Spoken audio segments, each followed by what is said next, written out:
Tendo la mwimbaji karibisha neno.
Mia na moja.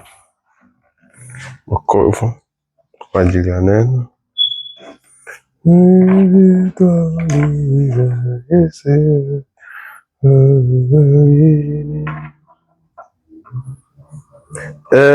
Mlinzi twauliza, Yesu, Yesu atakujali. Yo asubuhi ya Sayuni, ni karibu tuwani. Yo msafiri aenda, macho yako angalia. Asubuhi ni karibu, usimame. Asubuhi ni karibu, usimame. Siku heri ya Sabato ya milele ni karibu, na dalili yake Yesu hapo itapigwa kofi. Yo naro ni tunaona nzuri. Yo asubuhi ni karibu, una ahadi za tini. Yo piga kofi. Una ahadi za tini. Yo siku heri ya Sabato yami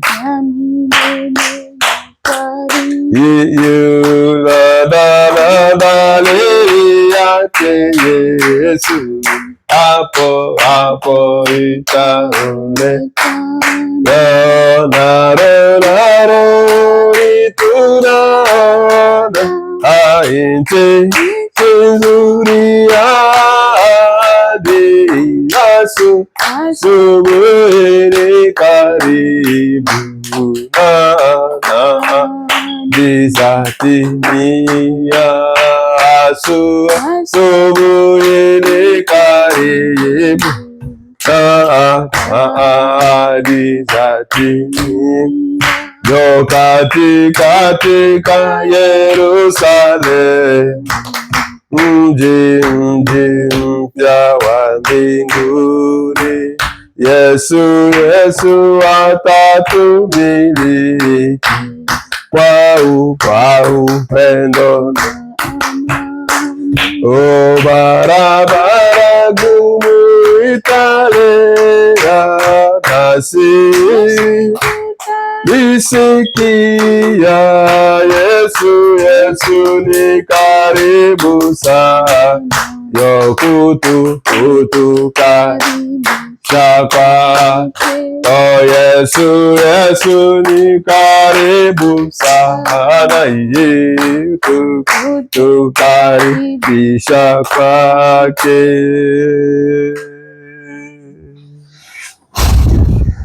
Tusimame tusome neno la Mungu.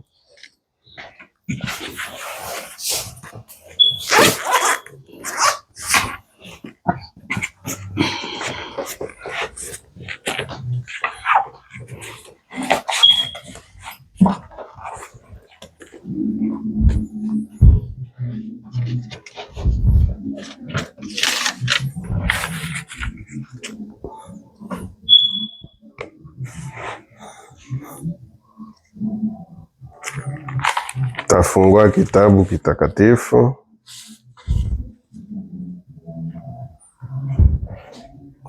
Wakolosai sura ya 1.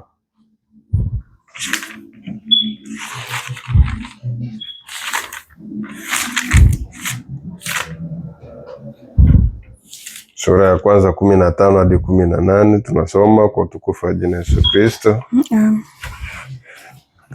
Kolosai 1:15 hadi 18.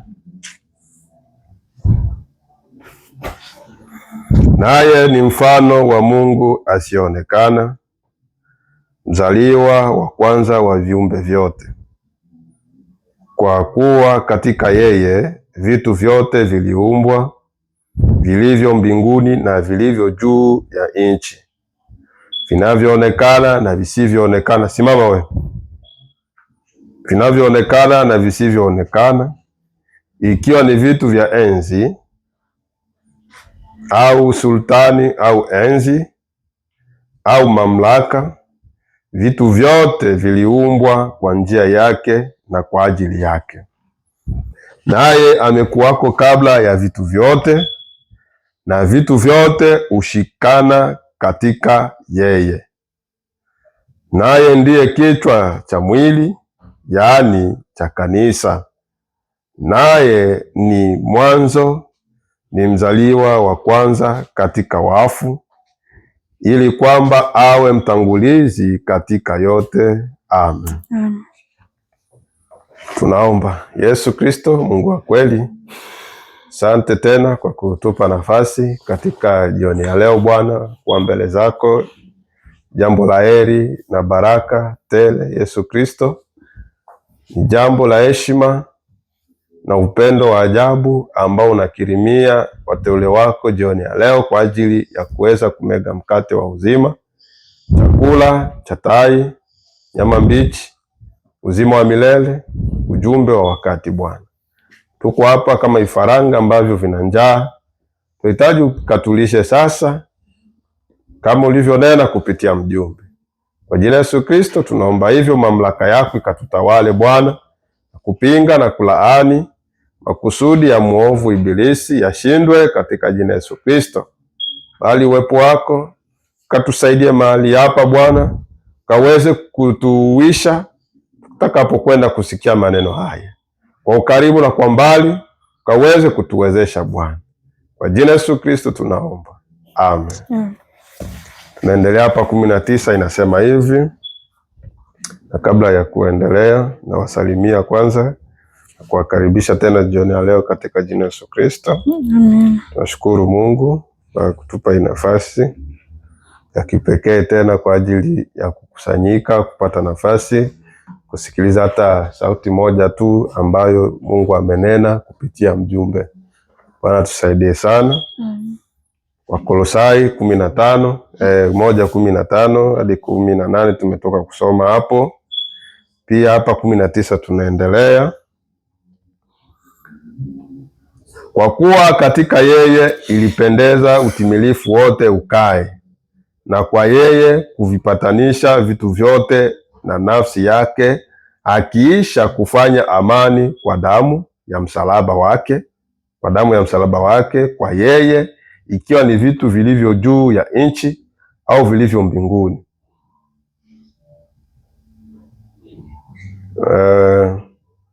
Na ninyi mliokuwa hapo kwanza mmefarikishwa tena adui katika nia zenu, kwa matendo yenu mabaya amewapatanisha sasa katika mwili wa nyama yake kwa kufa kwake, ili awalete nyinyi mbele zake watakatifu wasio na mawaa wala lawama, mkidumu tu katika ile imani, hali mmewekwa juu ya msingi, mkawa imara, msipogeuzwa na kuliacha tumaini la Injili mlioisikia habari zake, iliyohubiriwa katika viumbe vyote vilivyo chini ya mbingu, ambayo mimi Paulo nalikuwa mhudumu wake. Amen. Yeah. Sikia Paulo huku mwenyewe anajitaja kwamba Injili aliyoipewa ndo ambayo aliachia wengine. Kwa kupitia Injili ile watu watakaswe, wapate Roho Mtakatifu, wawe mwili halisi wa Yesu Kristo. Bwana tusaidie sana. Yeah.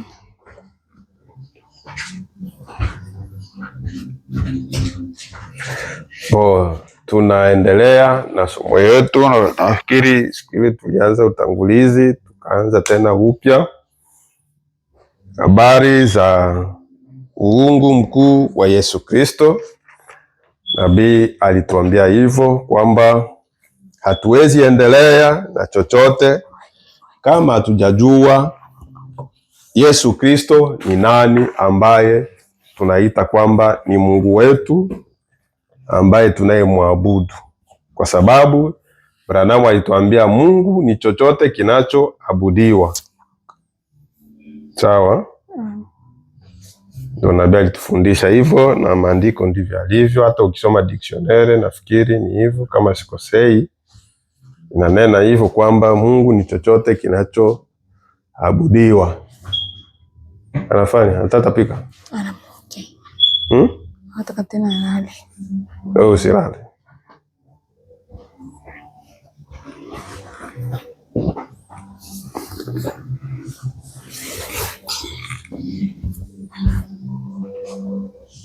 Wewe glad takuchapa. Sasa uungu wa Yesu Kristo, ama uungu mkuu wa Yesu Kristo ambao tuliuona, nabii ametufundisha sehemu kama ya utangulizi kwamba hatuwezi tukaendelea bila kujua uungu wa Yesu Kristo ni nani, na kwa sababu ni moja ya mafunuo ambayo yanakwenda kufunuliwa kwa wakati wa leo ama kwa wakati wa jioni. Kwa hiyo hatuwezi tukaendelea bila kujua Yesu Kristo ni nani. Ndio mafunuo ya kwanza, ndio funguo kwa maneno mengine. Bwana tusaidie sana. Na bai tuambia katika ono la Patmo, na irudilia ili tusonge mbele, ili tena tuambatanishe na wazo lingine ambao nabii alisema katika ujumbe wa ono la Patmo.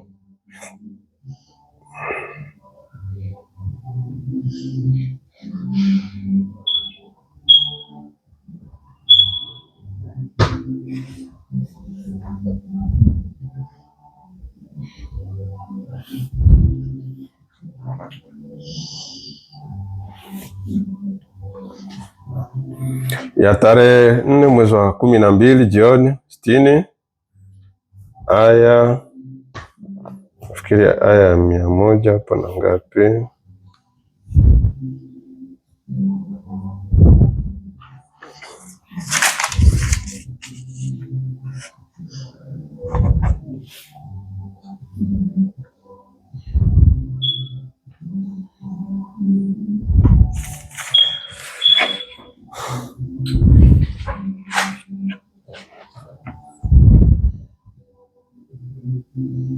Ya 32.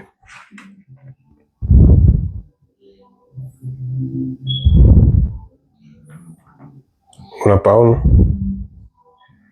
ono la Patmo.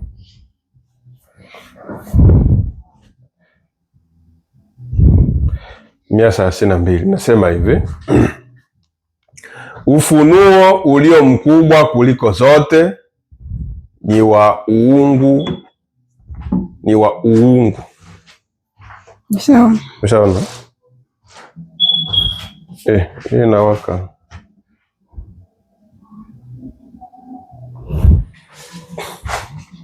Ufunuo ulio mkubwa kuliko zote ni wa uungu. Uungu mkuu wa Bwana wetu Yesu Kristo. Bwana tusaidie sana. Amen. Na ndio somo ambalo tuko nayo. Uungu mkuu wa Yesu Kristo. Siku ile nikasema uungu yani bumungu kwa Kiswahili ya kwetu. Yani jinsi Mungu alivyo. Mungu yukoje? Tunasikia vizuri? Kwa sababu leo kila mtu anasema anaabudu Mungu. Sasa yule Mungu ambaye kila mtu anasema anamwabudu ni Mungu wa aina gani? Yukoje? Ni wa wapi? Iko aje? Kwa sababu hauwezi kaabudu kitu ambacho kiko imaginaire. Lazima ufuate kitu ambacho unajua. Tunasikia vizuri? Sasa leo wengi wanaabudu Mungu wa mawazo. Nikasema kuna baadhi ya makanisa na madhehebu wanasema kwamba Mungu ambaye tunayemwabudu ni Mungu muumba wa mbingu na nchi, Mwenyezi Mungu. Kama Uislamu wanakuambia ni Mwenyezi Mungu Subhanahu wa Ta'ala. Ndio wanaitaka hivyo. Sasa ule ambao wanasema ni nani? Tunasikia vizuri. Kwa sababu hata kipindi cha Nuhu nao walikuwa wanaabudu Mungu. Si ni kweli? Biblia inasema kulikuwa madhehebu ambayo yalikuwa yanafanya nini? Yanaabudu Mungu. Walikuwa wanaabudu Mungu gani? Na Nuhu naye alikuwa anaabudu Mungu gani? Tunaelewa vizuri? Sasa na Biblia inasema hivi, mafunuo yote ya Biblia kuanzia kitabu cha Mwanzo hadi Ufunuo. Mafunuo yote ambayo unaweza ukasoma mu Biblia. Ya kwanza kuliko zote.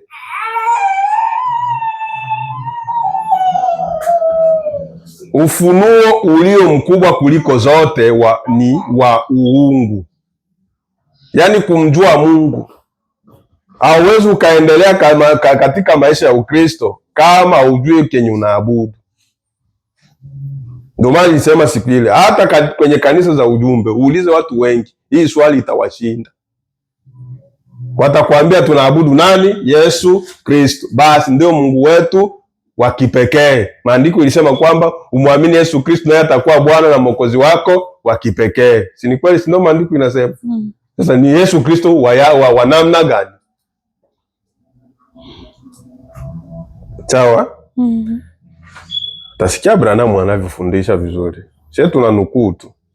Ufunuo ulio mkubwa kuliko zote ni wa uungu. Uungu mkuu wa Yesu uungu mkuu wa Bwana wetu Yesu Kristo. Unaona nabii kisha anavyomalizia? Uwezi kuingia kwenye msingi wa kwanza mpaka utakapoamini huo. Kutoka nje. Unasikia huko? Kwenye msingi wa Ukristo. Piramidi tuko na nini? Tuko na imani. Imani ya nani? Ya Kristo. Sawa? Uwezi wewe ndugu dada hawezi kuwa na msingi wa Ukristo kama hayajua kama anaabudu nani. Tunasikia vizuri. Ndio unakuta miaka hii somo hii yote miaka wengi hawaelewi kama wanaabudu nini. Wanaenda kanisani tu kujaza benchi na ushabiki. Lakini hawajui na kuambia na wachungaji wengine wa hii mesa hawaelewi. Utasikia Branham anavyosema. Uwezi kuingia kwenye msingi wa kwanza mpaka utakapoamini huo. Uamini nini? Huo uungu mkuu wa Yesu Kristo. Hivyo ndivyo Petro alivyosema, tubuni kisha muone uungu. Ili muone nini? Mungu. Mkabatizwe katika jina la Yesu Kristo kwa ondoleo la dhambi zenu. Ndipo mko tayari kuingia katika roho. Unasikia vizuri? Si ndio Petro alisema? Hii inakuwa ni fasiri sasa ile ya Matendo ya Mitume 2:38. Fasiri hii. Eti mbatizwe, mtubu, kisha muone uungu. Unasikia fasiri? Mkabatizwe katika jina la Yesu Kristo kwa ondoleo la dhambi zenu. Ndipo mko tayari kuingia katika roho. Ina maana mtu ambaye hajabatizwa katika jina la Yesu Kristo hayakuwa katika roho. hajakuwa na uungu. Unasikia vizuri? Amen. Wengine wabatize katika jina Baba, Mwana, Roho Mtakatifu. Haiko ubatizo ambao uko mu Biblia. Tunasikia vizuri? Amen. Watu wengi watasema pale Mathayo 28:19 Yesu aliwaagiza waende wabatize. Aliagiza wanani? Si mitume? Wa mitume walibatiza gisi Yesu alivyosema? Ndio wadai watu kwa sababu hawajui maandiko, ndio unakuta wanasema sasa kati ya Petro na Yesu nani ndio mkubwa wa mwenzake? Sasa Yesu alituma nani?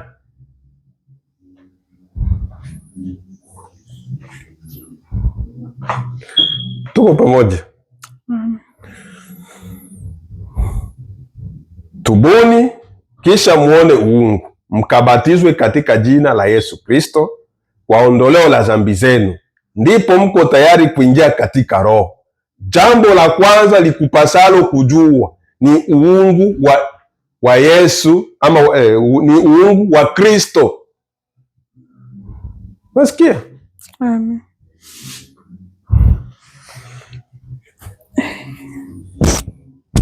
Mimi ni Alfa na Omega. Mimi ni kuanzia A Z. Tumwache feni. Hii hapa. Connected dogo. Njoo connected. Alafu usogeze huko.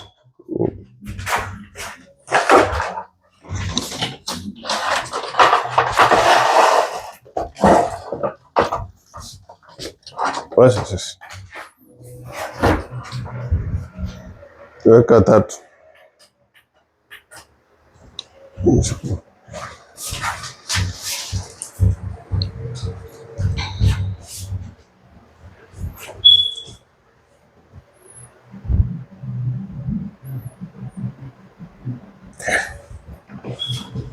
Nilikuwako hapo mwanzo, nitakuwa huko mwisho. Mimi ni yule aliyekuwako, aliyeko na atakayekuja, Mwenyezi. Wazieni hilo. Hivyo ndivyo baragumu ilivyosema. Tunasikia vizuri? Ya Ufunuo 1:10. Ukisoma kitabu cha Ufunuo sura ya 1, pale Yesu anaanza jitambulisha kwa Yohana. Sawa? Mimi ni Alfa na Omega, mwanzo na mwisho, nami nilikuwa nimekufa na tangu sasa niko hai. Anaendelea pale. Na Biblia inasema ilikuwa ni presentation. Yesu akifanya nini? Akijitambulisha kwa Yohana wakati alipoona ile ono. Na nabii anasema Biblia na kitabu chote cha Ufunuo ni nini? Ni mifano. Fuata vizuri. Kwa hiyo hata yule Yesu ambaye Yohana aliona alikuwa nini? Mfano. Alikuwa mfano. Kwa sababu nabii alisema kitabu cha Ufunuo ni kitabu cha mifano. Yaani ukianza somo la kwanza pale, sura ya kwanza ya Ufunuo hadi 22. Hadi 22. Yote ni mifano, haiko uhalisia. Kwa sababu mule mko nyoka ambaye aliitwa ni shetani ambaye iko na mkia. Je, shetani iko na mkia? Mule waliona mwana kondoo mwenye pembe mbili. Kondoo inakuwa na pembe mbili na inanena kama joka. Ilinena kama eske nyoka inasemaka? Joka si ndo nyoka? Si ndo drago? Eske nyoka inasemaka? Lakini ile mnyama mwenye pembe mbili kama mfano wa mwana kondoo ilinena. So ni mifano. Baadaye akaona mnyama mwingine mkali kama simba wa vichwa kama 10 kama vichwa 7 hivi na vingine tushasahau tena. Na vilemba kama 10. Anatoka mumai. Mifano. Kwa hiyo hata huyu Yesu ambaye alijipresente hapa eti mimi ni Alfa na Omega, mwanzo na mwisho, niliyekuwako na ambaye nitakayekuwako. Ni mfano. Takuja kuisoma tena siku moja. Bradamu anasema kama ni nani huyu mwenye Yohana aliona pale. Anamsema. Tuko pamoja? Sawa. Somo hii nilikuwa napenda twende vizuri polepole tuelewe. tuelewe kile ambacho tunaabudu, kwa sababu nakuambia bila kuficha, wengi hawajui kama wanaabudu nani.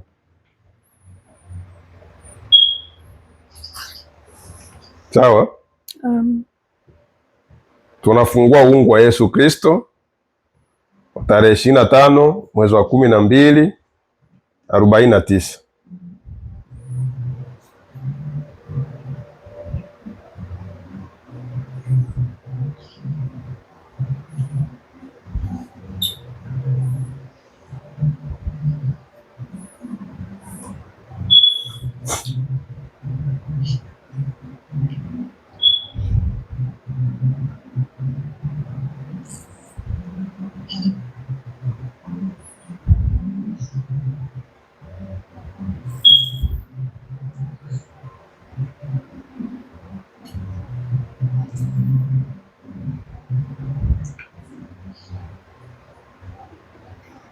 Uungu wa Yesu Kristo, aya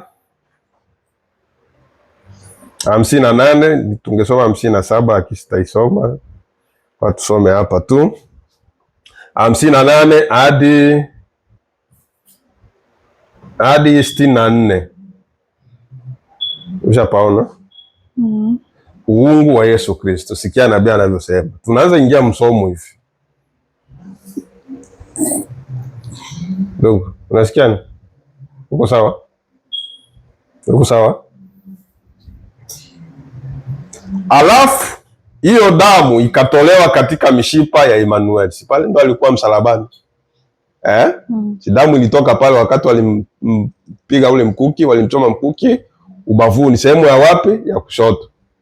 Tunasikia vizuri? Alafu hiyo damu ikatolewa katika mishipa ya Emmanuel. Tuko tunaelewa, tulisomaga ile kipindi, tulisoma Mathayo sura ya kwanza, Emmanuel. Si ndio jina ambayo malaika alisema mtoto akizaliwa apewe? Si ndio hivyo? Alafu hiyo damu ikatolewa katika mishipa ya Emmanuel juu ya msalaba wa Kalvari, na leo ina nguvu zile zile za kuokoa, za kukomboa na takatifu, kama ilivyokuwa siku ile ya kuongezewa damu mishipani ilipofanywa pale Kalvari. Ile damu iko wapi?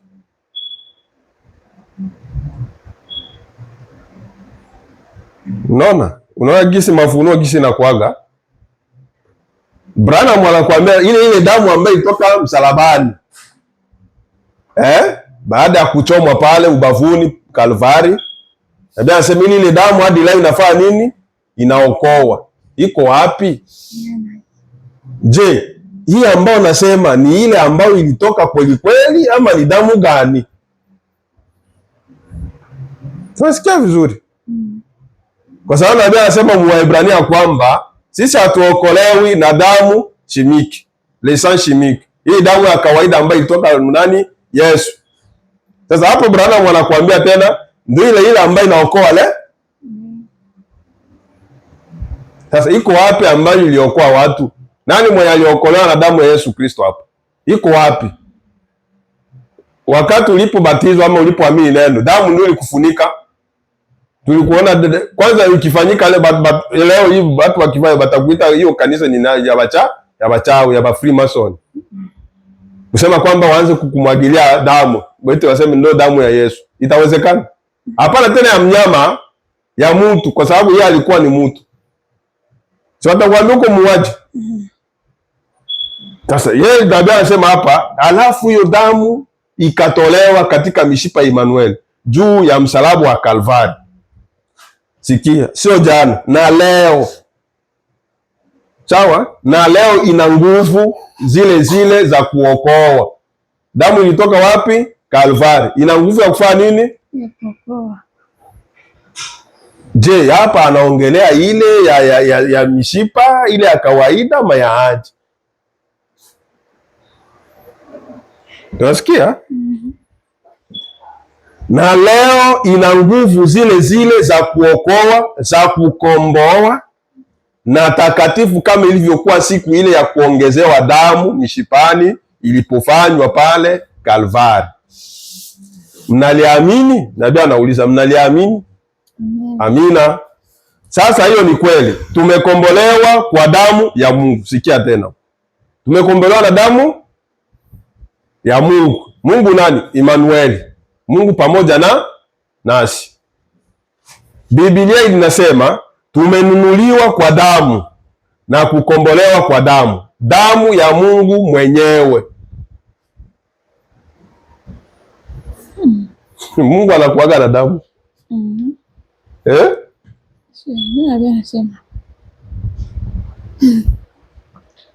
ndio maana kwa naenda polepole tuelewe. Mungu anakuaga na damu. Yohana sura ya 4 ilisema hivi. Yohana sura ya 4 ilisema Mungu ni roho. Mungu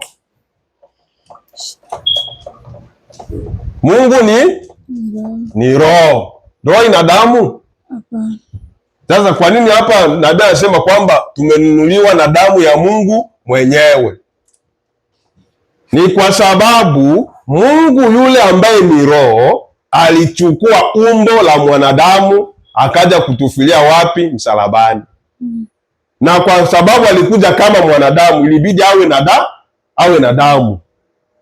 Na ndio maana malaika Gabriel alimwambia Mariamu na Yosefu kwamba mtoto ambaye atakayezaliwa atawazaliwa kwa uwezo wa nani? Wa Roho Mtakatifu. Yaani ambaye aliyeweka mwili wa nyama ndani ya tumbo ya Mariamu ni Roho Mtakatifu. Yeye ndiye aliyetengeneza seli za damu ndani ya nani? Ya Mariamu. Na ile yote yai mwenye alitengeneza vyote ni nani? Ni Mungu mwenyewe. Tunasikia? Amen.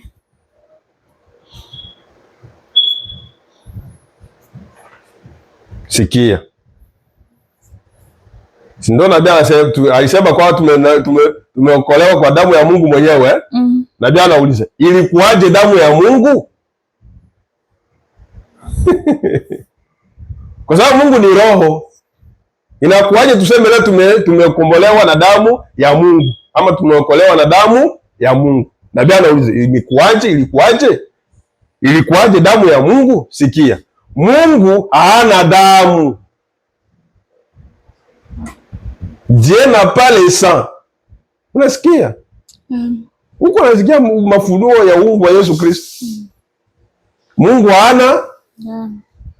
Waislamu hapa hivi hawataelewa, na madhehebu hawataelewa. Kwa sababu watakwambia Yesu alikuwa nani? Ni Mungu. Si ni kweli?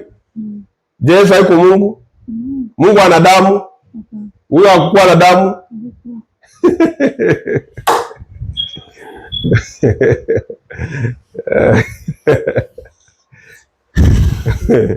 Nasikia complication huko ya watu ambao kama watakuwa na uwepo ambao Mungu atawasaidia kuelewa, watachanganyikiwa. Sawa? Ilikuwaje damu ya Mungu? Mungu hana damu. Ingewezekanaje? Ndio nabii anasema. Kwa sababu ilikuwa ni damu uumbaji ya Mungu aliyoiumba apate kutukomboa, kisha akaja na kuishi katika mwili ule ule aliyouumba. Unasikia? Nani aliyeuumba ule mwili? Mungu. Yeye kama Mungu hana damu, hana mwili kama wetu, kwa sababu yeye ni roho. Mwili wa Mungu anapokuwa kama iko ndani ya mwanadamu, yeye ni roho, ana mwili wa kiroho, teofani.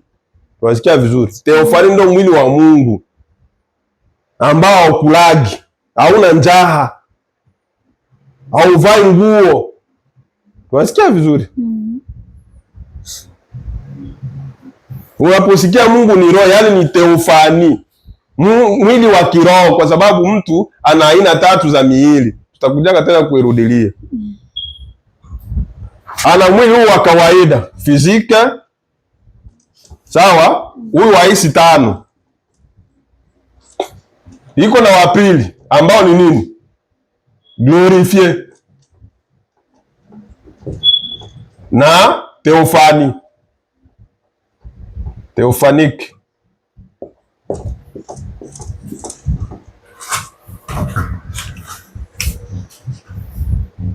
Unaona hapo? Huu wa fizike ndio ambao tuko nao wa udongo, ambao uko na sehemu tatu: roho, mwili, roho na nafsi.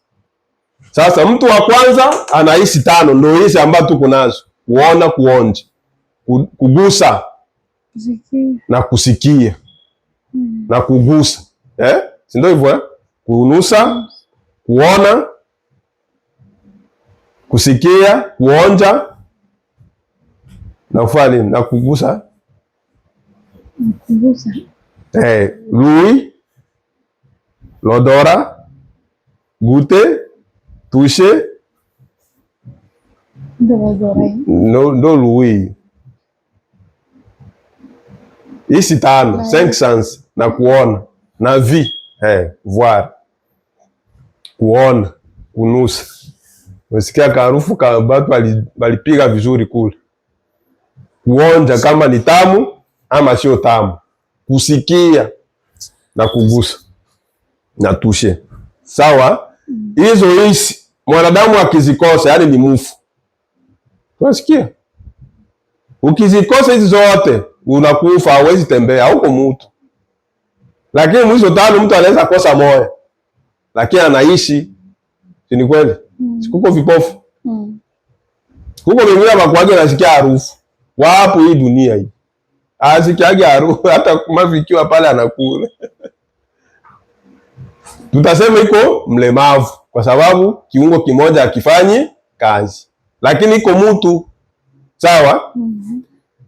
Ndio mwili wa kwanza wa kawaida ambao ulitoka kwenye udongo. Tunasikia vizuri? Huu mwili wa pili ni mwili ambao watakatifu wanafufuka nao, kama ule ambao Yesu alifufuka nao. Corps glorifié. Huu wa pili unakulaga. Sawa? Lakini haufanyi dhambi. Unakulaga. Yesu alikula, swali kama wakati alibatokea alisema mko na ogopa, mnafikiri mimi ni mzimu. Hapana. Mnipe chakula, wakampa samaki. Branham anasema Yesu alikuwa anapenda samaki sana. Tunasikia vizuri. Wewe pastor, angalia. Na mimi ndo anasema Yesu alikuwa anapenda kula samaki.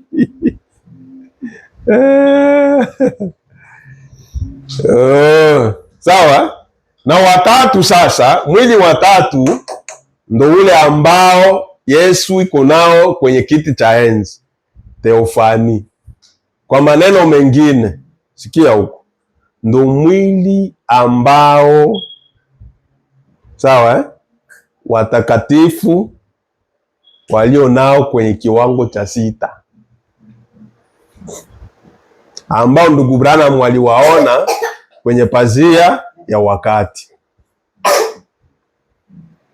Tunasikia? Hii miili mitatu hivi tunavyoongea wako kiwango cha 6. Sawa, watakatifu wakija siku ya ufufuo itakapokwenda kutimia, wanavaa mwili wa nini? Wa utukufu. Sawa? Na ndio maana maandiko yanasema Yesu atakapokuja kuchukua bibi harusi, wale walio hai ambao wana Roho Mtakatifu watabadilishwa kufumba na kufumbua, na watafanana na, tutabadilishwa tufanane naye. Unasikia? Hiyo swala ya kusema kwamba huu mwili wetu wa dhambi utabadilika aje, haikuhusu. Unasikia vizuri? Ni mekanismu ya nani? Ya Mungu mwenyewe. Kwa sababu mwili wa theofani ama mwili wa utukufu glorifié ni mwili ambao unakuaga nao kila wakati kwenye unaenda, kama uko mteule. Unasikia vizuri? Kama wewe ni mteule, ni sawasawa na kivuli, asema nabii. Ni kivuli, popote kwenye unaenda uko nao. Unasikia vizuri? Na ndio maana mtu akifa kule, pale pale anatoka katika mwili wa kawaida, anaingia katika ule mwili wake ambao una mauti. Atawaona pale mnagusagusa kimwili cha udongo, anawashangaa. mimi nilikufa hai na mimi niko hai hivi. Unasikia? Hakuna wengine unakuta walikuwa wanakufa, wanaweza shuhudia jinsi walivyokuwa, anaona kisi nilikuwa nalia na tena anakuja kuchukumu. Si ni kweli? Si wapo wenye wanakuaga wanashuhudia hivi. Twende, tatuko huko. Sasa nabii anasema kwamba Mungu, sikia, Mungu hana damu. Ingewezekanaje? Kwa sababu ilikuwa ni damu uumbaji ya Mungu aliyoiumba apate kutukomboa, kisha akaja na kuishi katika mwili ule ule aliyouumba. Kwa hiyo asingeweza, ilibidi Mungu kupitia majaribu. Asingeweza kujaribiwa. Kuko mwenye anaweza jaribu Mungu. Lakini sasa kwa sababu alipitia mwili, alitengeneza mwili ambao alikuja kuishi hemo, akajaribiwa. Sasa alijaribiwa na shetani? Na akajaribiwa na wanawake. Asema nabii. Unasikia vizuri? Na akasikia njaa. Mungu anasikiaga njaa. Na aliumwa kichwa. Sikia. Asingeweza kujaribiwa. Ilibidi apitie majaribu ya kujuana kimwili. Huko anasikia nabii.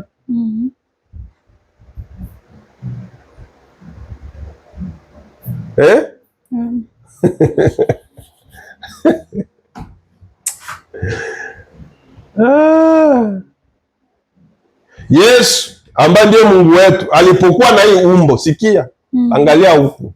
Uangalie huku na niangalia huku. Mimi nitahubiri na naonyesha hii picha.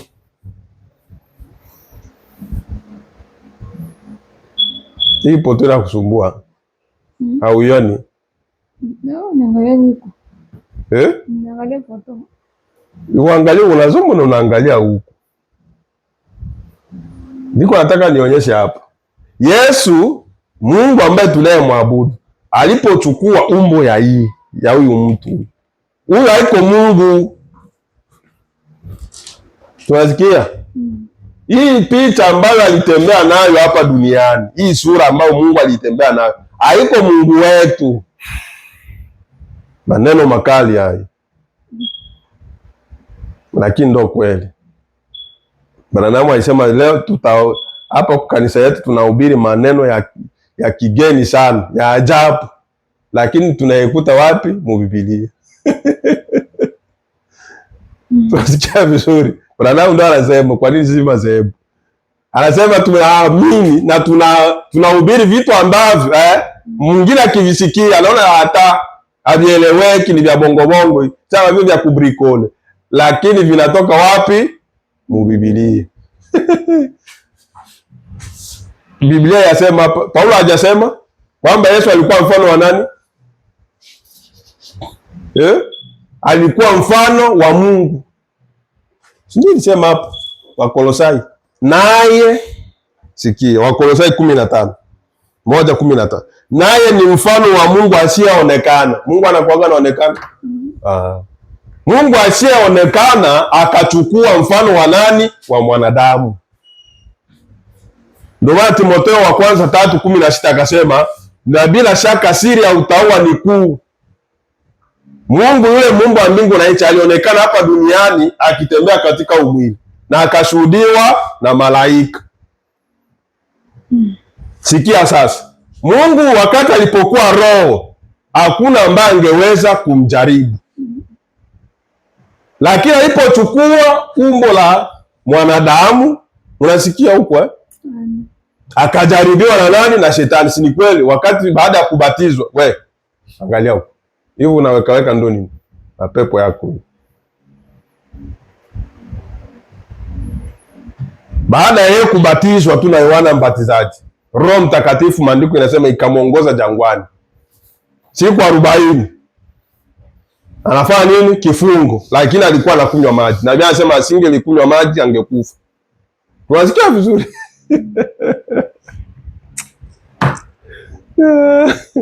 Branham. Kwa hiyo katika kufunga, kukunywa maji haiko dhambi, ni neno. Tunasikia? Unazinzia? Mungu katika roho asingeweza kujaribiwa na wanawake, ndio nabii anasema. Asingeweza kujaribiwa, ilibidi apitie majaribu ya kujuana kimwili. Na yeye alitamani kutongoza wanawake. Tunasikia vizuri? Tunasikia vizuri?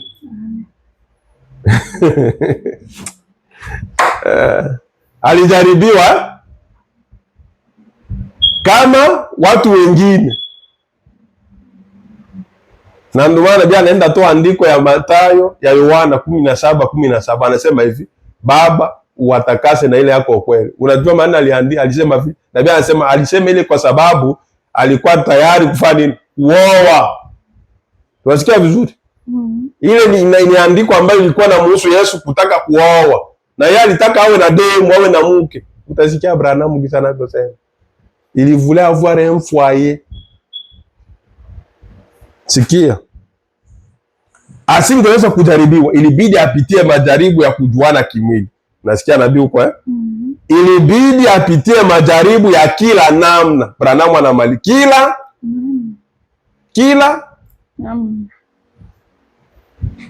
na ile yote umri wa matineja yote mapepo ambayo inakuwaga nasumbua wa mabinti na wavulana wanapokuwa katika miaka ya 14 12 kupandisha, ile periode ile, na yeye alipitia katika mwili. Ilibidi apitie majaribu ya kila namna, kujaribiwa na Ibilisi. Tunasikia kujaribiwa na nani? Kwa hiyo ile periode ile ya watoto ile, si ndio nabii alisema eti mtoto au binti au mvulana teenager anapofikisha miaka 15, nakumbuka ile somo ya zamani, sawa? Miaka 15, anapofikisha miaka 15 hapa anakuaga anabakia na miaka ingine 5 tu ya kupata wokovu. Kila msichana, binti, teenager au mvulana anapofikisha miaka 15, sawa? Kwa kuenda kufika 20 ana miaka 5 tu ya wokovu. Akikosa kwa miaka 5 kuokoka, zero. Msahau yule mtoto. Hata amini yake Mungu hata siku moja. Tunasikia vizuri? Utauliza swali, mbona kuko ambao waliamini baada ya miaka 25 na nini? Na Biblia anasema kwamba sio wote. Yaani hii ni takwimu, sikia. Hii ni takwimu kwa Kiswahili ya Tanzania. Characteristic, pourcentage, asilimia kubwa. Asilimia kubwa ya Mungu kuokoa watu, mwanaume au mwanamke, ni hapa kwenye miaka 15 kwenda 20. Akikosa hapa, Mungu anaweza akaokoa hata miaka 60, na Biblia inasema hiyo ipo, lakini haiko sana, ni mara chache. Lakini kubwa sana, na ndio maana uangalie wakina Daudi. Walikuwa ni watoto wadogo. Uangalie tu mu Biblia wenye walimtumikia Mungu kikweli kweli. Wengi hapa. Uzia miaka 16, si ni kweli? Uzia yule ambaye alikuwa anaishi na Isaya. Miaka 16 ya utawala. Leo Marekani inaweza kubali. Baweke kijana mtoto teenager wa miaka 16 atawale Marekani. Lakini Israeli waliweka nani? Uzia. Miaka 16. Unasikia? Na Biblia inasema hapo kwenye hii miaka hii 15 kwenda 20 ndio wakati wa kuokoka. Ndio Mungu anakuaga anaokoa watu. Ukikosa hapa utakuwa mjuaji na unakosa Mungu. Ilibidi Yesu Kristo Mungu wetu katika mwili, alipokuja katika mwili, afanye nini? Ajaribiwe kila namna, kila njia ambayo sisi tunapitia. Tunasikia? Ilibidi apitie majaribu ya kila namna, kujaribiwa na Ibilisi. Kwa hiyo hii periode kuanzia 15 hii kwenda 20 inakuwaga ni sehemu ama nyakati mbaya kwa vijana ama kwa wasichana ambao wanaenda kubalee badolesa. Tunasikia inakuwaga wakati mbaya kwa mabinti, ndo hapo ndo kwa wanakuwaga wanaharibika hapo. Si haiko kweli? Tuko na mfano mmoja neno la Mungu alisemaje bongo hapa ndo kunaharibikia watoto hapa wa miaka 15 kwenda 20, awe msichana ama mvulana hapa. Na ndio maana ukiangalia hapa Marekani, angalia mashule bote ni viozo. Branham siku moja akasema Afrika Kusini walikuwa wanafanya hivi, Afrika Kusini kule kwa Zulu, binti hata miaka ya zamani ya makabila mengine kama Wabembe na wengine ikifika miaka fulani binti hajaolewa, walikuwa wanajua umri wa mtoto kuolewa. Ikifika ile miaka haujaolewa wewe Zulu Afrika Kusini banakuita baba na mama yako, banakuita ewana, kuna nini? Zamani walikuwa wanakufukuza kunyumba, unawaletea nini? Mikosi. Inakuwa familia nini ya mikosi, kwa wanapenda kulala. Bana muita, tuambie inakuwaje. Ile kumwambia sio kumwambia ya maneno, wanamchunguza. Tunasikia vizuri? Bakimfuta kwamba amejichafua,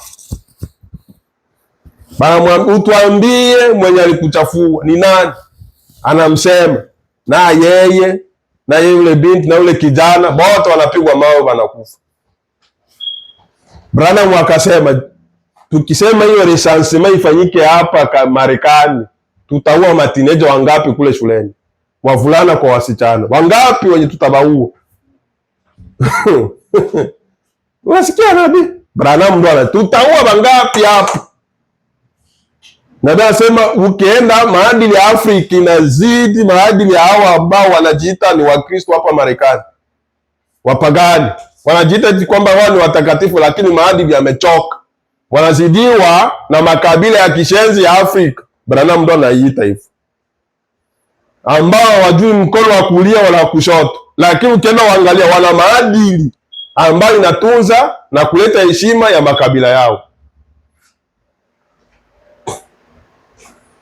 Leo ichunguza, wende kwenye mabweni kule, mabweni kwenye high school, college, angalia sehemu zote kule, uchunguze mabinti kule, wavulana wote waishaharibika, wote ni madawa kulevya tu, mabebi na mabebi, unakuta tu my friendship.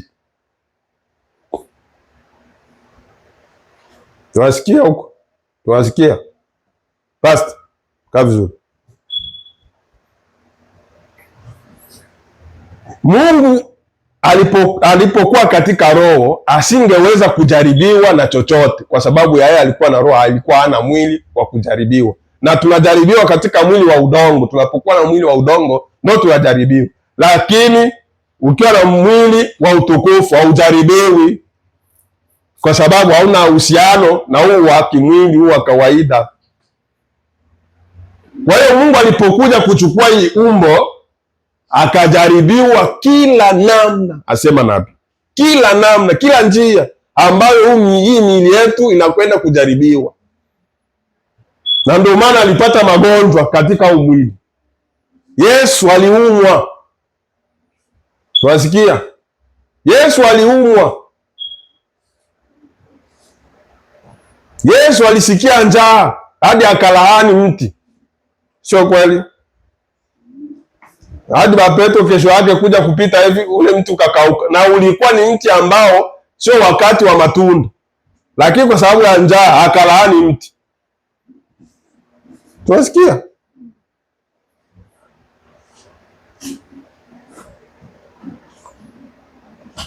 na yeye katika mwili alitamani kuoa.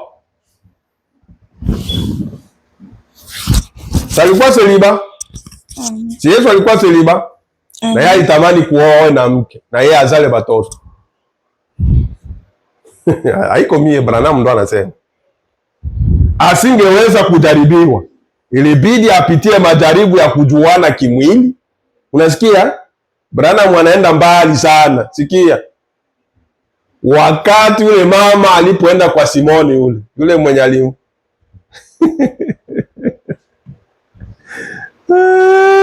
nasikia vizuri. Sasa alimpanguza na nini? Machozi na akampaka mafuta na manywele yote. Biblia inaisha hapa. Branham anakuambia hivi kwamba wakati alipokuwa anamuosha ile miguu yake ambayo ilikuwa imejaa vumbi, Yesu naye alisikia santima. Nasikia? Branham huyo. Tende polepole. Asingeweza kujaribiwa, ilibidi apitie majaribu ya kujuana kimwili, ilibidi apitie majaribu ya kila namna, kujaribiwa na Ibilisi. Sikia, katika utajiri na uweza na milki na kadhalika. Na yeye alikuwa na akili.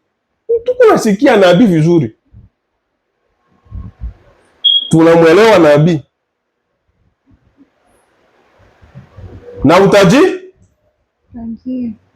hapa duniani kuko mwenye apende kuwa tajiri. Haiko jaribu. Yesu naye aliipitia. Naye alikuwa anatamani awe nani? Ndio tuende kuuliza swali sasa. Wakati haya yote yalikuwa anayapitia, eske watu waliona Yesu na shetani wanaongea hivi? Wewe utajiri ambao unapendaga uwe nao, unakuaga unasema hivi, unakuaga wapi? Si mwakili. Na ndio maana ule shetani mwenye kuzifuata vya video, fuata Biblia halisi. Nabii akwambie wewe,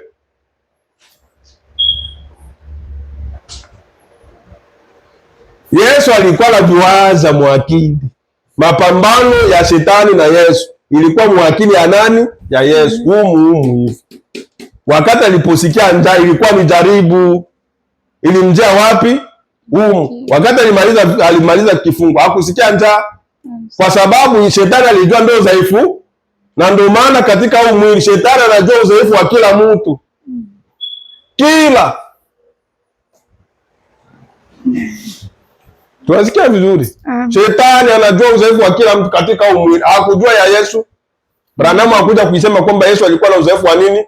Wa njaa. Na jaribu ya kwanza kwa Yesu shetani alipompeleka Yesu alipokwenda kumjaribu ilikuwa ya nini? Si ni njaa. Kamwambia kama wewe ni mwana wa Mungu, amuru mawe yawe nini? Mkate. Alijuaje? Sawa? Wapi mpanse mawazo yake? Hapa ni ile yenu ya maso ile unakuta nyoka anakuja kama wewe shetani naye akaja. Naye shetani akaja akawaambia kama wewe ni mwana wa Mungu, nyosheni ama wewe na ugeuze awe mkate. Ilikuwa mawazo yake, majaribu yote. La plus grande bataille jamais livrée. Mwakili. Na ndio maana kabla ya mtu kufanya tendo nzuri ama jema inaanza wapi? Wapi? Siku gani waliona shetani si ndio maandiko inasema? Baadaye kisha shetani akamnyanyua Yesu hadi kwenye mlima mrefu. Si ndio hivyo? Akamwonyesha miji. Akaonyesha, nabii anasema akaonyesha Marekani, taifa zote, majapo zote. Hata hii Marekani ambayo inajengwa leo ndio yenye shetani alianza muonyesha kabla. Ukiniabudu tu nitakupa hivyo yote. Unasikia? Sikia, ndio nabii anasema kwamba hapa ilibidi apitie majaribu ya kila namna, kujaribiwa na Ibilisi katika utajiri. Haiko utajiri hiyo? Amen. Ufalme ni nini? Haiko utajiri. Shetani alimshinda? Hapana. Shetani alikuja mwakili yake. Na yeye alikuja, na ndio maana nabii anasema sikia huko. Sikia Branham anavyosema.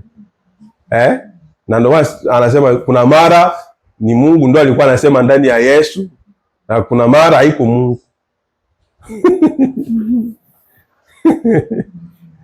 Tunasikia vizuri.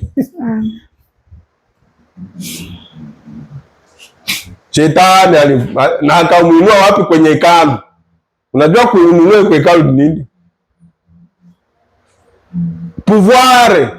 Mimi ndo nitakuwa chef wa hii kanisa hii. Mimi ndo nitamiliki kila kitu hapa. Hakutakuwa mwingine. Shetani ndo anampitia yote. Ukiniabudu tu, utakuwa serentanda, utakuwa hiki, utafanya hivi. Mwakili. Shetani hana nguvu za kumnyaete, alikuwa atakumbeba hivi akambeba. Hapana. Hiyo ndo mahubiri ya kimadhehebu hii.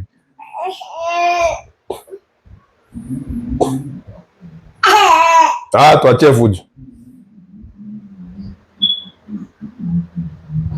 Tuko pamoja.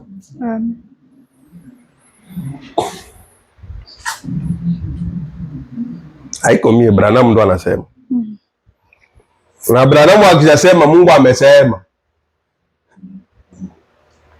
Ilibidi apitie majaribu ya kila namna, kujaribiwa na Ibilisi katika utajiri na uweza na milki, kumiliki, puissance. Kama jinsi wachungaji wengi wanavyotafuta, unakuta kanisa kwa sababu hamna uponyaji, hawana karama za uponyaji, wanaenda tafuta wapi? Kwa mafumu. Uko nasikia vizuri? Shetani alimjia. Uko na kaka hivi kanisa hakuna miujiza. Ndio hapo wewe nikuonyeshe. Hiyo kanisa haiwezi endelea bila hizi nguvu. Sawa? Na kadhalika, nabii anasema yako mengi. Na ndio maana Luka alisema laiti vyote ambavyo Yesu alifanya vingeliandikwa. Biblia akuzinge kuwa mtu akuibeba. Nabii anakuambia na nini? Na kadhalika. Ina maana yako mengi. Sikia. Ilibidi ateseke na yote hayo. Ili kufanya hivyo asingeweza kuwa kama Mungu katika roho. Unasikia huko? Ili vyote hivi kama Mungu roho, yule Mungu ambaye tunayeabudu ambaye ni roho, asingejaribiwa, asingekuwa na hamu ya kutaka kuwa na familia wakati iko katika roho. Lakini alipoingia tu katika mwili, kwa sababu mtu anapokuja katika mwili tu, yeye anakuwa anakaribisha kila aina ya nini? Ya uovu. Ambayo atakayopambana nayo katika maisha yake yote hapa duniani. Si ni kweli? Kuko watoto unakuta mtoto mchanga anazaliwa leo na baadaye anakutwa aliko na ugonjwa. Si ni kweli? Anaingia mtatizo kwa sababu iko na huu mwili. Ni mwili wa nini? Wa dhambi. Ni mwili wa nini? Wa udongo ambao unakaribishwa na nini? Na shetani. Tuwasikia? Ilibidi ateseke na hayo yote na yote hayo. Ili kufanya hivyo asingeweza kuwa kama Mungu katika roho. Ilibidi awe Mungu katika mwili. Nasikia huko? Sasa ninazungumza asubuhi ya leo, sio tuko jioni. Sasa ninazungumza asubuhi ya leo juu ya uungu wa Yesu Kristo. Juu ya uungu wa Kristo, samahani. Ili kwamba mjue yeye ni nani tunayemwabudu siku hizi. Unasikia Branham? Leo sasa tunaenda kujifunza uungu wa Kristo. Ni nani ambaye tunayemwabudu leo?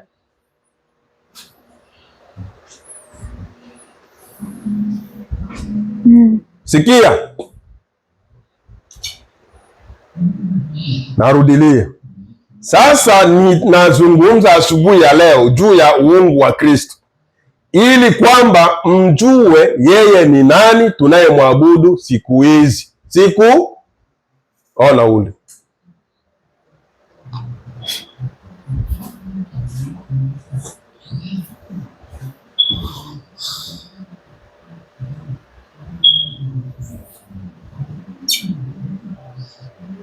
Ili kwamba mjue yeye ni nani tunayemwabudu siku hizi.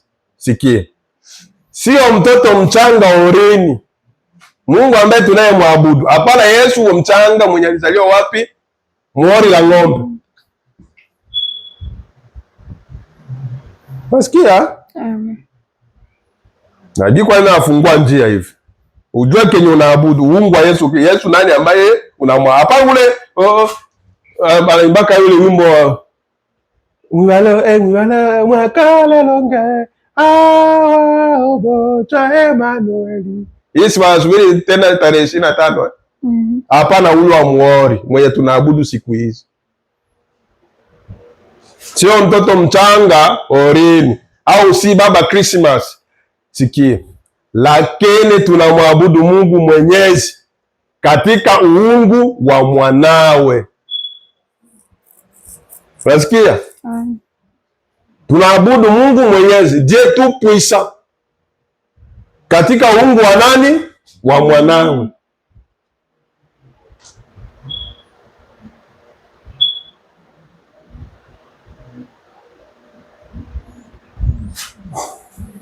Basi angalieni basi, hiyo damu ilishuka na ikawa dot, nayo ilikuwa ni Kristo Yesu. Unasikia huko? Naye Mungu mwenyewe akitoka katika Roho aliingia ndani ya Kristo Yesu. Unasikia vizuri? Mungu muumba wa mbingu na nchi ndiye ambaye tunayemwabudu. Tunasikia vizuri? Alitoka mbinguni akaingia ndani ya nani? Ewa, nauliza swali, akaingia ndani ya nani? Mimi sikuwa kuuliza uwe unanijibia.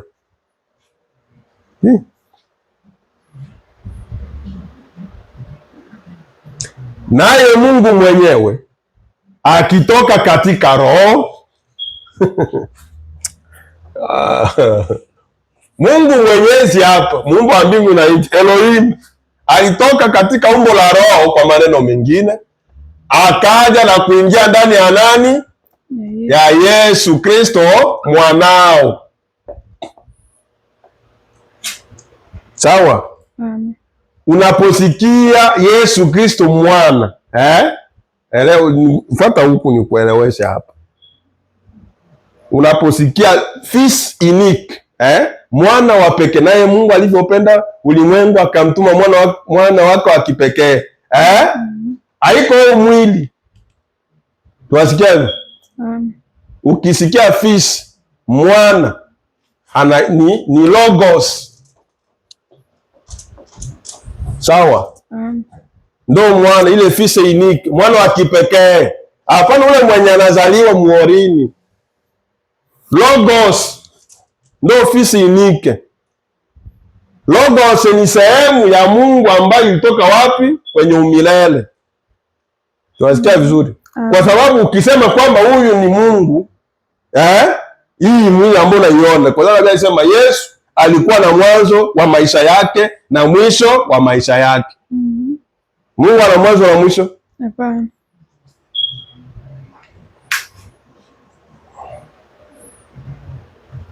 Twende polepole ngoja.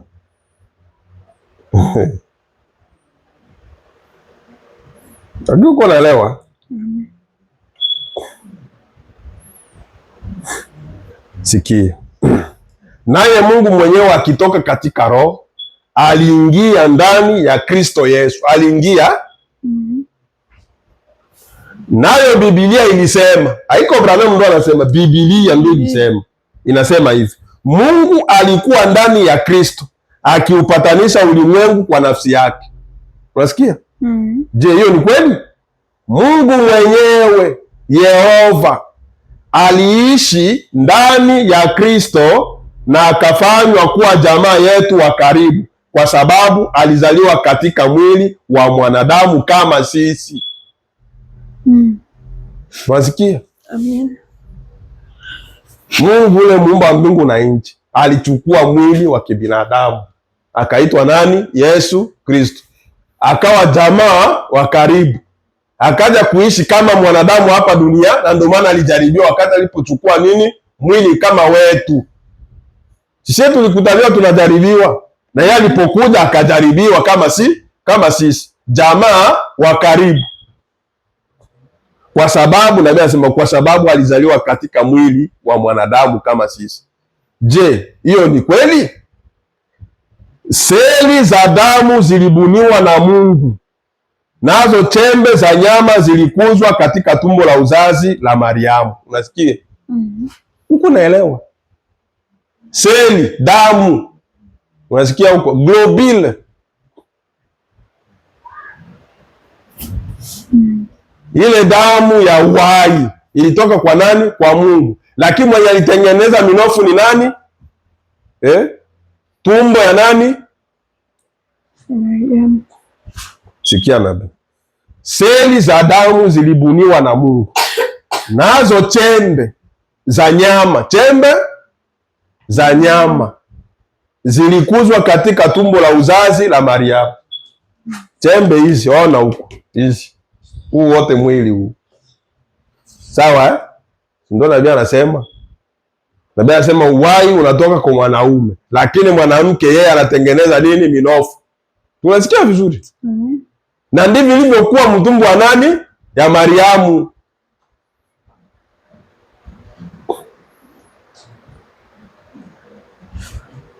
Sikia.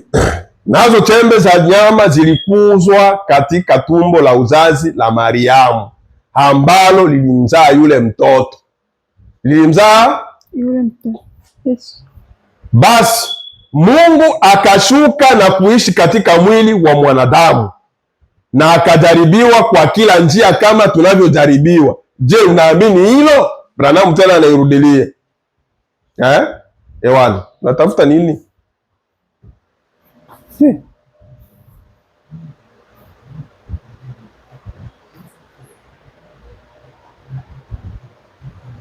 Mungu akashuka. Hii kushuka hiyo twetu huko kwa eskali unakuja hivi kanga, haikukushuka hivyo. Descendre haimaanishi kushuka ya miguu yenye tunajua, sawa?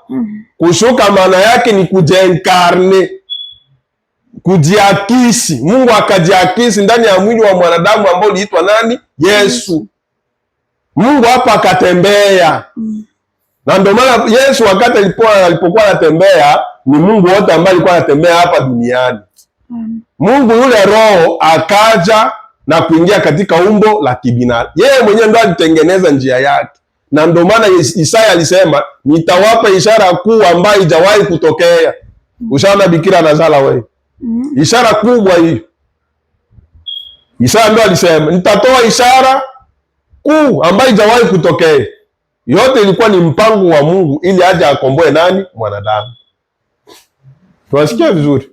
Waislamu hatajua hivi vyote, lakini injili itaendelea. Tutawaambia ukweli, na walio wateule wakisikia sauti wataamini.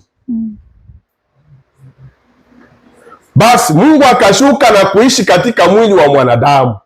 Unaamini huu ulikuwa mwili wa mwanadamu? Na akajaribiwa katika huu mwili. Yesu alijaribiwa katika mwili wa mwanadamu. Akajaribiwa kwa kila njia kama tunavyojaribiwa. Je, mnaamini?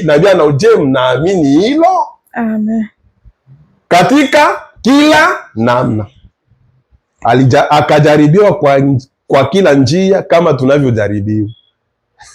Vema. Sasa basi, alipofanya jambo hilo, yeye alitoa damu yake bure. Haikumbidi kufanya hivyo. Alitoa dhabihu hiyo. Angeweza kwenda moja kwa moja utukufuni. Angeweza kugeuza sura kama vile alivyogeuza kwenye mlima wa kugeuka sura, aende zake mbinguni, na kama asife kwa ajili yetu. Si Mungu alikuwa na uwezo wa kufanya hivyo vyote? Vyote alikuwa navyo. Eti wewe shetani Mungu ndo alitaka iwe vile. Takutapa wewe.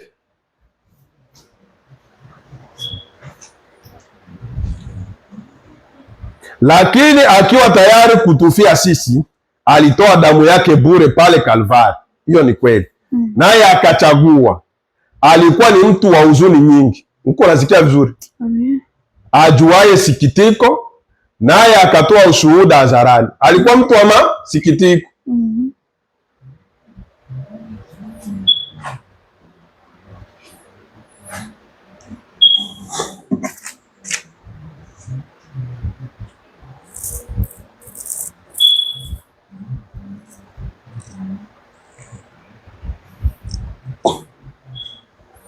Tuko pamoja? Tunaenda na ujumbe wa 64.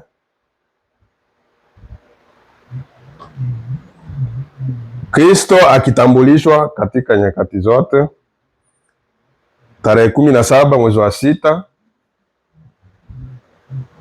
sherehe cha kulala.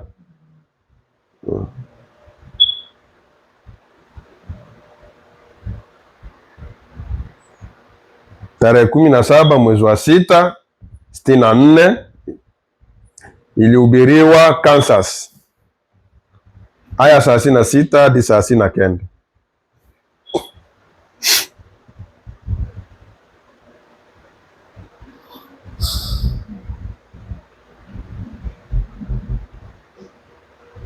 Tutaanza hapa 35 ili tuelewe vizuri hii andiko ambayo Mungu nabii alipoichukua hapo. 35 nabii anasema hivi. Sasa aya 35, Kristo aliyetambulishwa katika nyakati zote. Kristo. Hivi vyote niko nauliza hivi, usisinzie. Nasikia. Uko unasikia na uko unasinzia.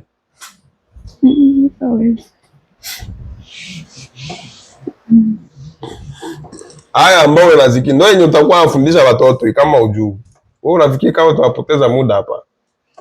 Utaulizwa hivi vyote. Unafikiri hapo wao watakuwa na uelewa zaidi yako hapo?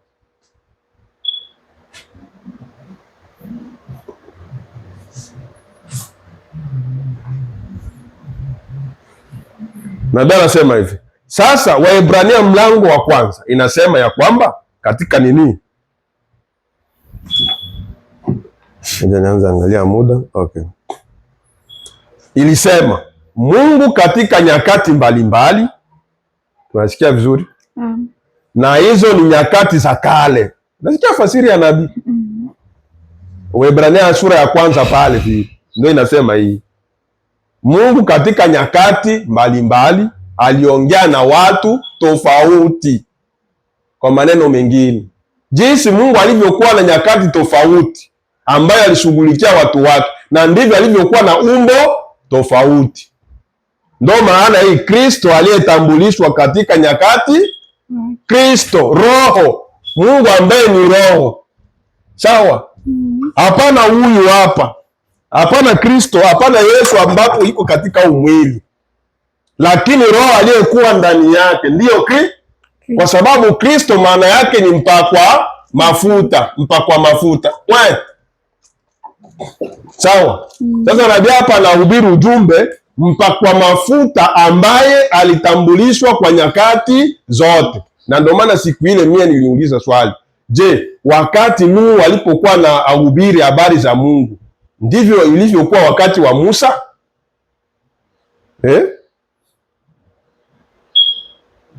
Musa yeye alipewa majukumu ya kupeleka wana wa Israeli wapi? Kwenye nchi ya Kanaani. Eske Nuhu naye ndo alipewa vile?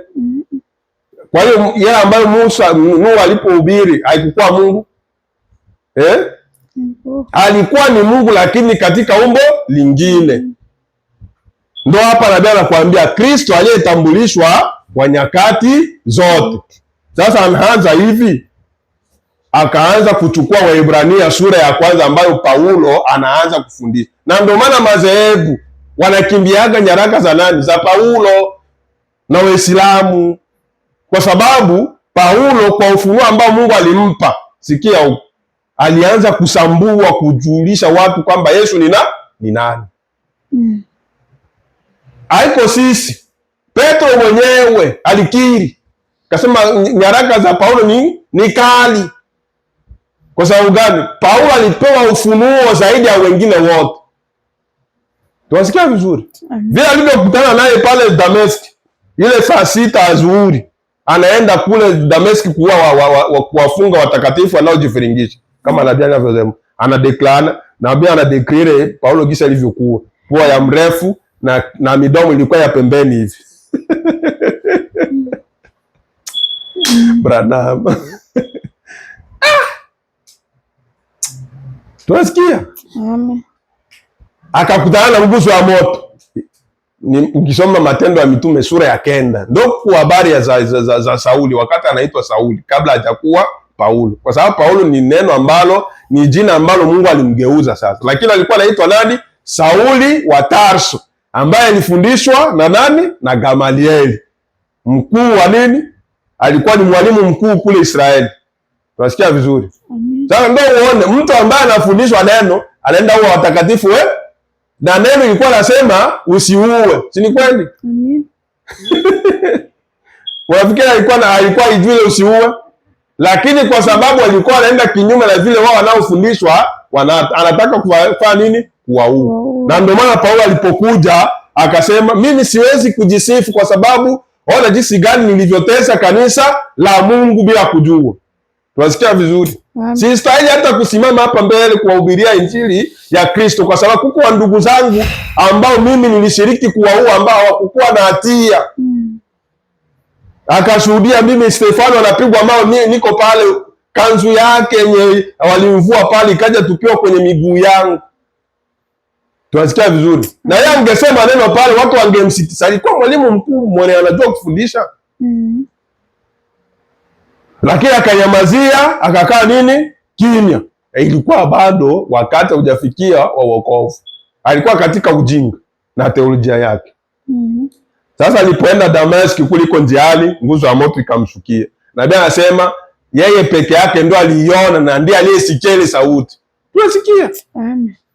Naweza kuwa watu 10, Mungu anaokoa mmoja tu.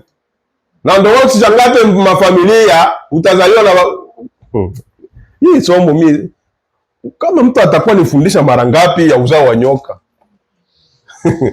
Yaani kila wakati na popote kwenye nitaingia unakuta uzao wa nyoka unaingia pale tu. Tunasikia vizuri? Amen. Utakuwa na baba na mama ambao walikuzaa. Sawa?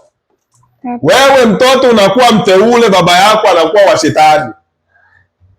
Tunasikia vizuri? Amen. Tatizo haiko eti kwa sababu uko mtoto ama aje Mungu atakuhurumia eti kwa sababu ni kitu ambacho Mungu aliweka ndani yako kama uko mbegu. Tunasikia vizuri? Ndio uzao wa nyoka huu.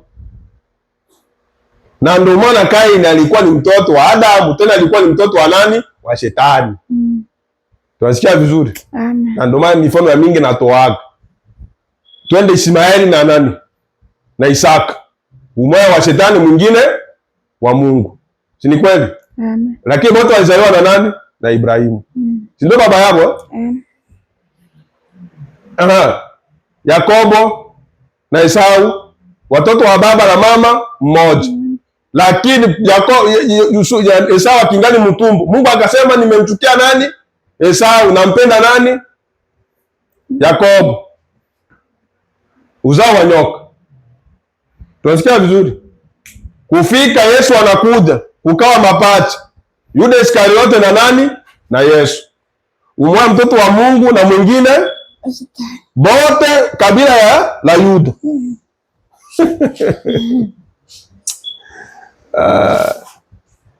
Sasa alipokutana na nguzo ya moto ndio ikampiga chini, ikampiga shido. Akasema, "Huu nani naye kuuzi?" Kwa sababu sauti ile ilisema nguzo ya moto hii. Sikia. Ile amboko naona pale ile. Labda utaiona kwa sababu kwa picha. Ndio yenye Yesu alienda kujitambulisha kwa nani? Kwa Paulo. Na ndio iliongoza ba Musa mjangwa ile kutoka Misri kwenda hadi Kanaani. Nguzo ya moto hii. Na mchana ilikuwa hii. Angalia huko. Hii. Wingu. Hii wingu na ile ni kitu hiki kimoja. Mchana ndio ilikuwa inaonekana hivi. Na usiku inaonekana nguzo ya moto. Mtu yule mmoja ambaye akiongoza nani? Nabii wake kwa ajili ya taifa ambalo iko nalo. Ndio Yesu akamwambia, nini unaniuzi? Unasikia huko Eske Yesu alikuwa pale?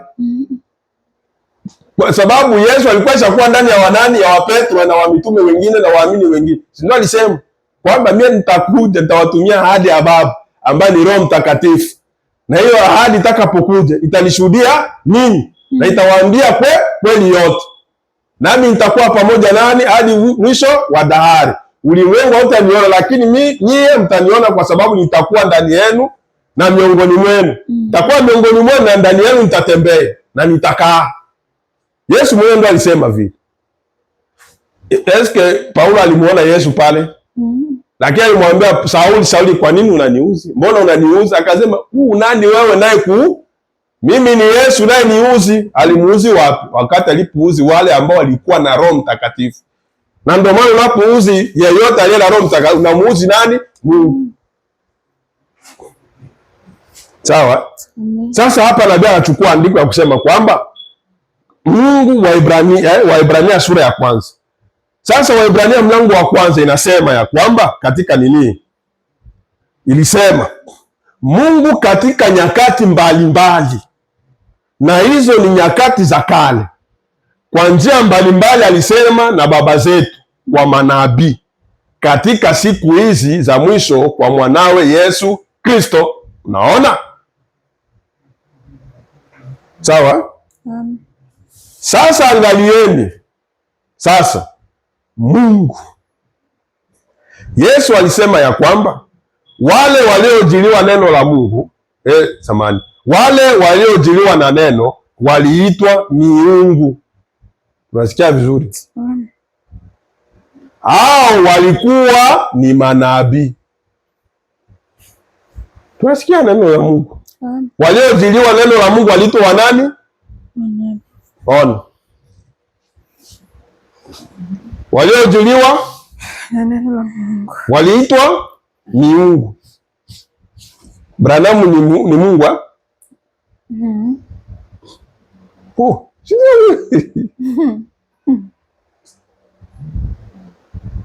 Je, Branamu hakujiliwa na neno? Ni Mungu?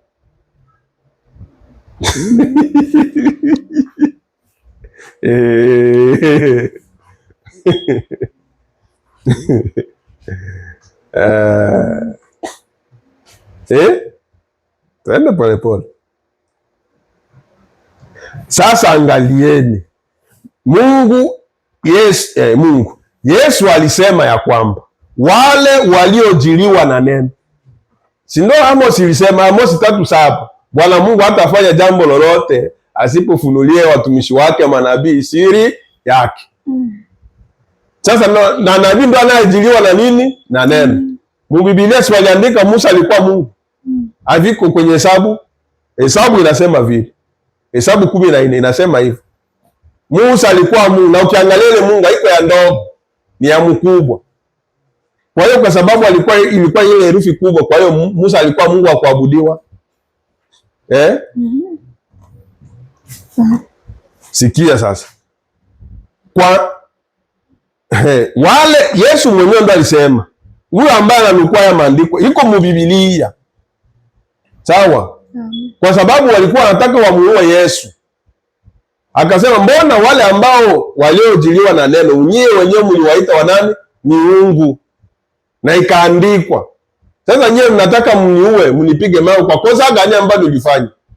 Mnapojiita mwana wa Mungu. Unasikia? Sikia nabii. Yesu alisema ya kwamba wale waliojiliwa na neno waliitwa miungu. Branamu iko Mungu. Sikia. Wale waliojiliwa na neno waliitwa miungu. Hao walikuwa ni manabii. Sikia huko. Unapoamini kama Branamu ni nabii mwenye alijiliwa na neno, ujue kama yeye ni Mungu. Tunasikia vizuri? Amen. Yes. Haiko Mungu wa kuabudiwa. Yeye iko muposte, ana nafasi, amepewa nafasi ya nini? Ya kujiliwa na neno. Ile efe ya Mungu kumpa neno kwa ajili ya kizazi hiki. Yeye ni Mungu. Tunasikia vizuri? Amen. Na ndio maana yeyote atakayekwambia mimi nampenda Yesu na ajui Yesu ni nani. Yesu wa leo ni yule ambaye alijiliwa na neno. Tunasikia vizuri? Amen. Nous devons prêcher Jésus. Ona ule mpagani. Tuhubiri Yesu tu. Sio Branham. Chaque fois on prêche Branham hadi. Ona ule mjinga. Mapepo ya kuzibu.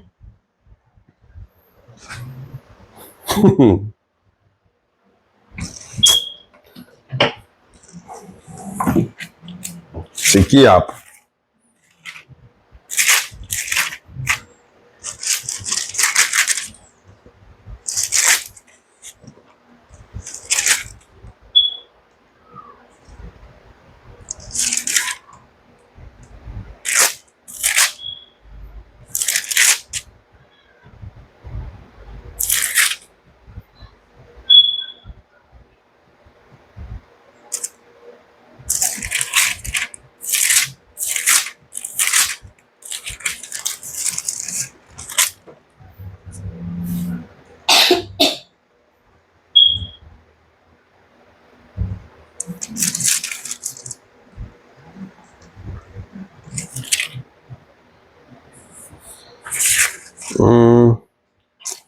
Nitafute hapo. Kuko maandiko ambayo inasema hivi kwenye Matendo ya Mitume, nitakuja kuitafuta. Watu walikuwa wanaabudu wanasoma chuo ya nani? Ya Musa, masinagogi walikuwa na ubiri Musa. Sawa, tunasikia vizuri, kwa sababu yeye ndo alijiliwa na neno.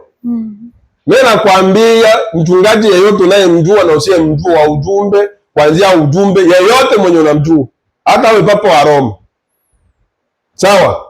Yesu wa leo ambaye watu watamhubiri ni yule ambaye alituma huyu. Sikia huko, mwenye alituma huyu. Ne veux pas vraiment plus que Jésus. Uko naelewa unafanya nini?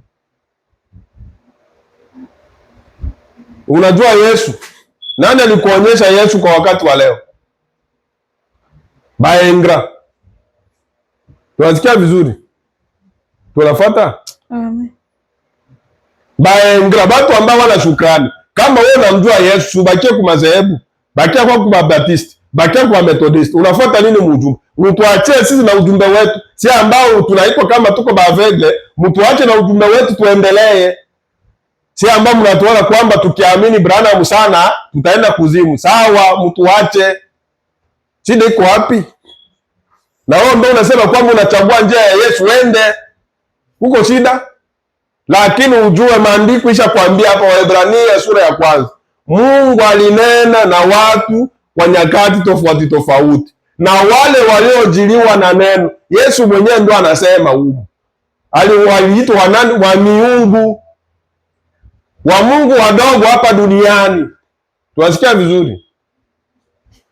Mtikize huyo analala aje. Huko analala aje na wewe? Mbona usikii hivyo?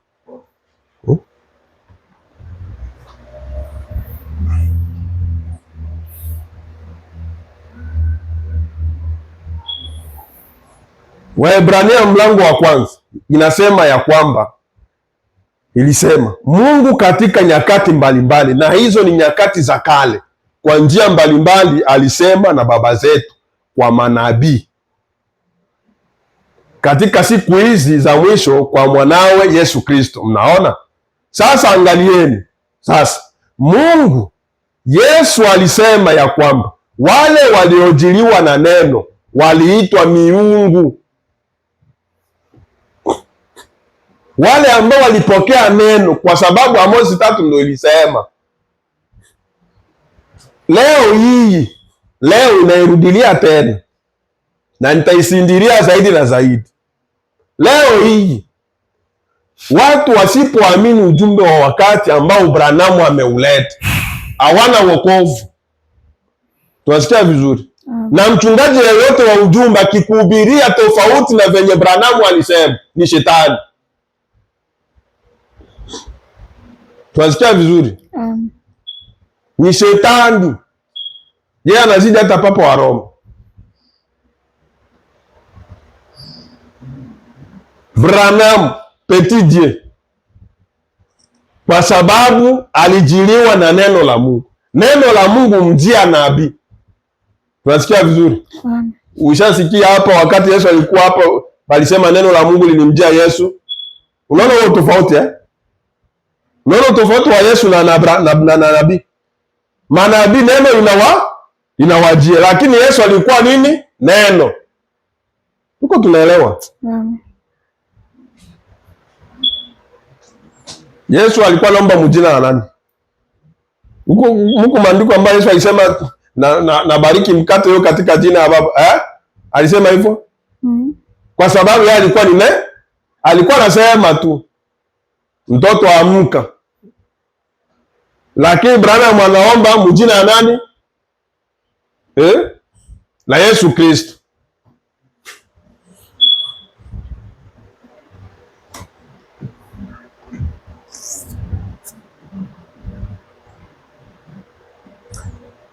Hao walikuwa ni manabii. Sasa sikia sasa. Sikia sasa nabii anavyofafanua vizuri. Hao walikuwa manabii ambao waliojiliwa na neno, ambao waliitwa miungu. Nabii anasema hivi. Sasa si kwamba mtu huyo mwenyewe alikuwa ni Mungu. Unaona nabii kisha anavyofasiri. Useleve brana wewe. Toka pale wewe mpagani haujui neno. Branham mwenyewe yuko anajifasiria hapo. Anaweka kila kitu wazi. Kujiliwa na neno na kuitwa kwamba yeye ni Mungu mdogo haimaanishi yeye ni nani? Ona wewe. Kuna lala.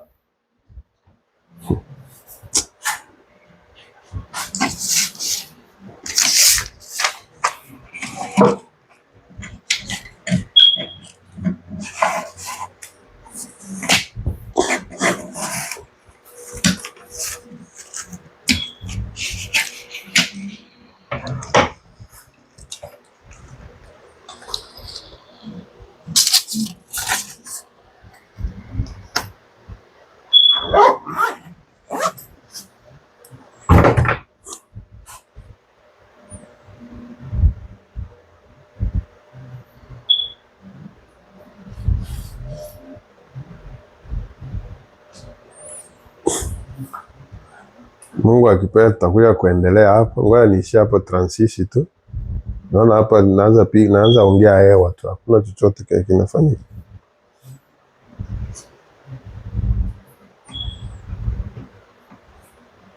Sasa angalieni. Mungu Yesu alisema ya kwamba wale waliojiliwa na neno waliitwa miungu. Hao walikuwa ni manabii ambao walijiliwa neno la Mungu, waliitwa miungu ambao ni nini? Ni manabii wa Mungu wadogo. Sasa si kwamba mtu huyo mwenyewe alikuwa ni Mungu, huyo mwenye alijiliwa na neno, sio kwamba alikuwa ni Mungu muumba wa mbingu na nchi. Tunasikia vizuri? Sikia, si zaidi ya vile mwili wa Yesu Kristo ulivyokuwa ni Mungu. Unasikia? Jinsi hawa wanavyojiliwa na neno haiwafanye kuwa Mungu muumba wa mbingu na nchi, na vile vile mwili ambao Yesu alikuwa nao haikuwa Mungu. Tuwasikie?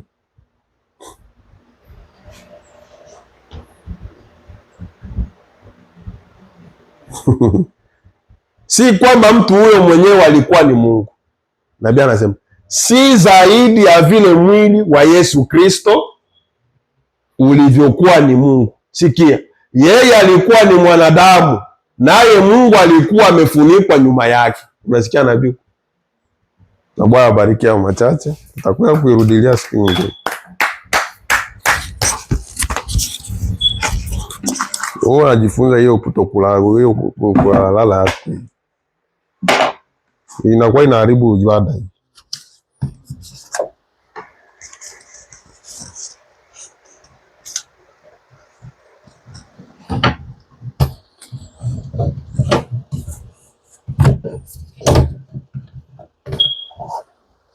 Tusimame tuombe. Ndio stop hapo.